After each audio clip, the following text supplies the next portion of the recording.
So what sparked your interest in Islam then? Oh, well, like I said, I had read that about Islam and I wanted to know more. I Yeah, but was, why did you read about Islam in the first place? Because I mean, I don't, on my own time, I don't sit there reading about Hinduism.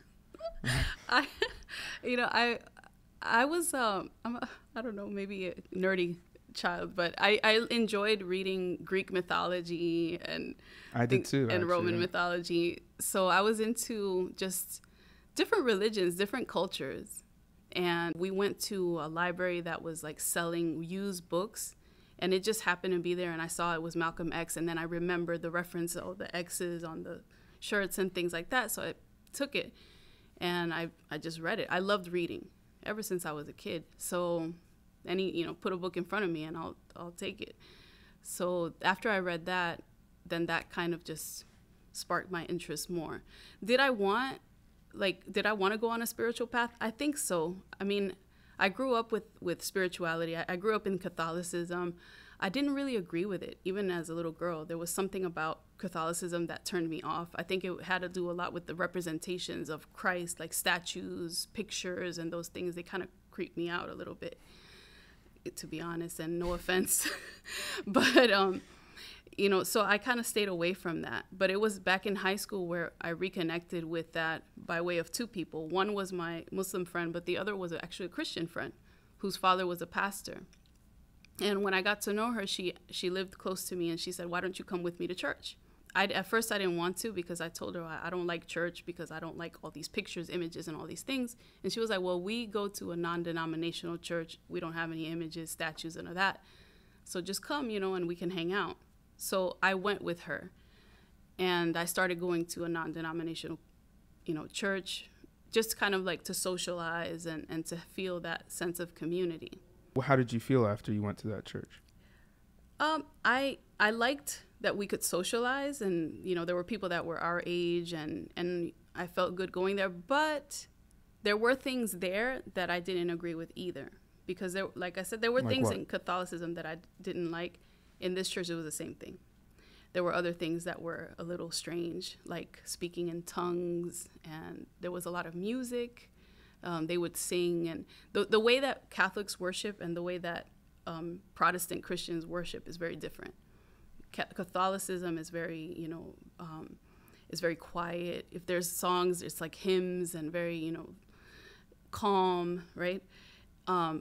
In the other church, it was lively music. It was a predominantly African American church as well.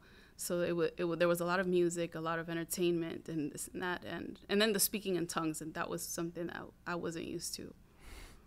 And so those were the two main things, just the style in which they worshipped, and even the things that they held valuable to them, like the idols, the paintings, all that kind of stuff, Right. really turned you off to the religion. Yes, and then just the concept of the Trinity, and then the concept of the divinity of Jesus. Was he the Son of God? Was he God himself? If he was God himself, then why did he pray? So what do you think is the difference between you and the 2 billion other Christians at that time, when you were at that age? What was the difference in how you viewed or how you criticized the religion versus the Christians that don't? Like, because what you're saying is very common sense, right? Like, how could there be three in one gods? Like the Trinity itself, if you ask a priest, they tell you there's a lot of gray area. So even the ones who are supposed to be experts on the Trinity aren't really experts. So why is it that someone that you can recognize the illogical, ideology and 2 billion others can't? I mean, that's a good question, and I would say, I mean, it's all God's will, right? At the end of the day, I was just always a person that liked to question, and since I did read a lot of mythology and I read about other world religions, I think it gets to a point where you're like, wait a minute, is this the only way? Is this the right way? Because there are so many other ways, right? All these other people believe in something. Why is it that my religion is the right one? What is it about it? So you start to kind of compare, and then you say to yourself, okay, we need to figure out what the truth is. Yeah, I think one of the things that I'm noticing immediately about you that made you willing to become Muslim in a way that it's more difficult for others is that the ego wasn't in the way. Like one of the things that Allah, God, highlights in the Quran over and over again is just like that cultural, theological, egotistical barrier that non-Muslims have of Islam, whether it comes to the image they have of Islam, the image they have of Muslims, or just straight up, oh, this God is asking me to bow, this God is asking me to do these things. Well, my God, or whatever culture I come from, asks me different things, and I like them a little more. You know what I mean? Like, you were more willing or open to hearing other views, and I think that's the key to finding God for real, or finding which ends up being Islam. That's true. Before we started, I mentioned that I don't think my parents had anything to really do with the way that I viewed religion. But in fact, they do. They may not have been like the direct reason, but my father was always very open-minded. And I told you, he was in the army. He was sent off to war. So he went to the Persian Gulf during what was called Desert Storm, Desert Shield. And when he came back, he would talk about his interactions there, and he said, when I saw that somebody would start singing something, and then all the shops would close, and then everybody would go pray, and he was fascinated by that. He was like, it was so strange, but he would tell us these stories, and I remember when I first converted to Islam, he said, all religions have good in them as long as you're following it. As long as you're following what the religion says. So my parents were very open-minded in that sense, and I think that helps, because if you have your parents or your family members that are telling you, like, these people are bad, this religion is bad, and they continuously tell you those things, then you yourself, that ego, it's going to feed into that ego. That tribalism, that, no, this is my people, this is my religion. If I try to find God, if I try to go on a journey to find myself, then I'm going against my family, I'm going against my religion, everything like that. Right. So when you met that friend, right, that really started your Islamic journey of knowledge, or getting to know Islam, how did they first introduce Islam to you? Did you initiate the conversation? It was mostly me. That the family, my friend, we just became friends just because. It wasn't like, oh, I want to know about Islam, and, oh, let me teach you. It wasn't like that at all. In fact, it was kind of the opposite. Like, they never wanted to bring up the conversation. I think because people, we're taught, like, don't talk about religion and politics because that's going to ruin your relationships. So it was me basically asking questions. When I first met her, she wasn't covered. So when I saw her family, we introduced each other to our families because both of us came from very strict households. So my parents wouldn't let me go out with friends unless they knew who their parents were, and they met them and those things. And then the same thing for her parents. So we all met each other, and then I saw her mother covered. So I said, oh, what is this about? Why does your mom wear this? And then she would just answer the question very simply. Oh, it's because of this, because we're Muslim. Okay, oh, but what is that? And then, so the conversations would just be just simple conversations, simple questions that would just pop up. And then I would see the women praying and with the men, and then I'd be like, why do the men pray in the front and then the women in the back? Isn't that kind of oppression or something? And then she would give me a simple answer. Well, if the women were in front of the men, what do you think the men would be thinking about? And I was like, okay. So it made sense to me. And I was a teenager at the time, and it was just these simple answers, and it just made me more curious, and I wanted to just ask more and more questions. And that's what I did. And whenever I wouldn't get answers, then I would read. I would go into the books. I would go on the computer and just search whatever I could.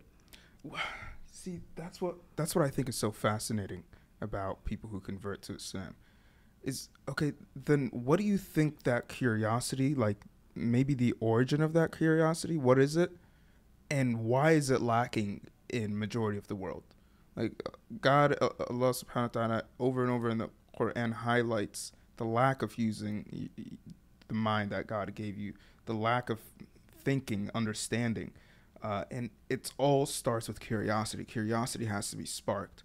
What do you think sparked your curiosity, and why isn't it sparked in others, do you think? I think it's being exposed to people who are from a different mindset than you. being able to have a conversation with someone that doesn't share the same beliefs that you do.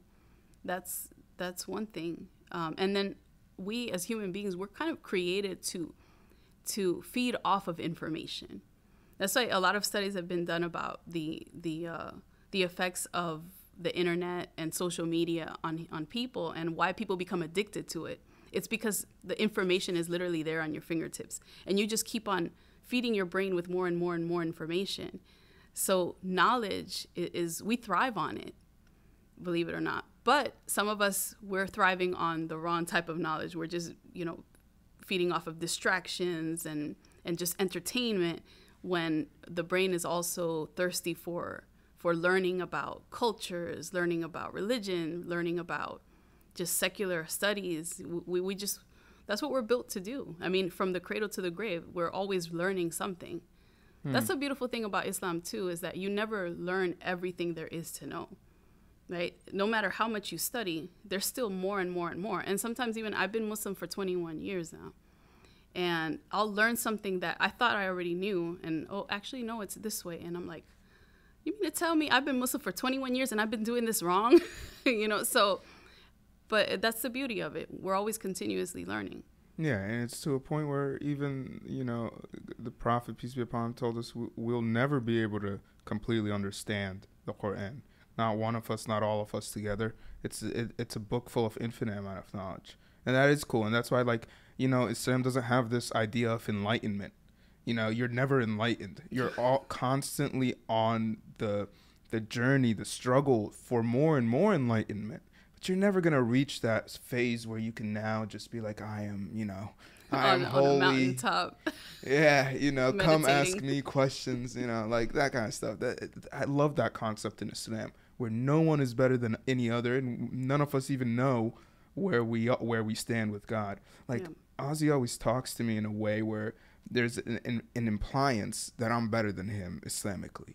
I'm like, Ozzy, that's just because you think because I know more about Islam and I've been Muslim longer. But I'm like, you never know. In the eyes of God, you might be 1,000 times better than me, right? Yeah. And I love that concept. I love that we don't have a pope that, right, all holy and whatever I say, I'm hearing from God, therefore you must listen. Yeah, and that was one of the things about Catholicism, is that you go to the priest and you confess your sins to the priest. That's confession is one of the sacraments. So you go and you actually sit there's a box that you go into, and, periodically when you feel like you've sinned too much, you go and you confess everything that you've done to this other human being. And then he gives you a prescription, literally. He says, these are the prayers that you have to do. You have to say this 5 times, this 5 times, this 5, right? And then so you go and you leave the box and you go and you sit and you pray. And you pray the prescription, and you think that by doing so, that's when God's going to forgive you. But why are you asking this other person who also sins just like we do? And again, I mean, it's not a disrespect, but this is just my take on that. Whenever there are human beings that are given that power to be the representatives of God on earth, that's problematic, because human beings are flawed. So you were asking questions, you were getting more and more curious, and you were learning on the side about Islam. What made you start going, okay, this is the religion I want to keep learning about? What made you curious specifically about Islam and not start going into Buddhism and Hinduism and all these others? So after I kept on asking questions, my friend's father, may Allah have mercy on him because he's passed, he got tired of answering my questions, pretty much. Imagine a teenager who's always just hounding you and asking you, can you tell me this? Can you tell me that? Can you tell me this? And he was busy. He was like, you know what? You're driving me crazy. Here, I'm going to give you some books. You read the books, and then if you have questions about that, then you come back. So he gave me a few books. One of them was the Quran. And another one was this small little booklet called Islam versus Christianity. And that book, it was just basically a comparison of Jesus in Islam and in Christianity and what his role was. And I can tell you honestly, once I read that book, I knew that this is it right here, that I wanted to be Muslim. And that was what was the book saying? It was saying everything that I had already believed, even growing up. What was that? That Jesus was a prophet of God, that Jesus wasn't divine, that the Trinity didn't exist, that it was just God, what we would call the Father, who was in charge of everything, who was the creator of the heavens and the earth, and he's the one that you pray to, not to Jesus. He just came to bring us a message of worshiping God alone, just like all the other prophets did. And it just made so much sense to me. That's what I had always believed. So that's why. And then after reading that book, the reason why it took me longer to convert was because I moved back to Georgia, was in a place where I didn't know any Muslims at all, lost touch with my friend here for a while, and I was a senior in high school.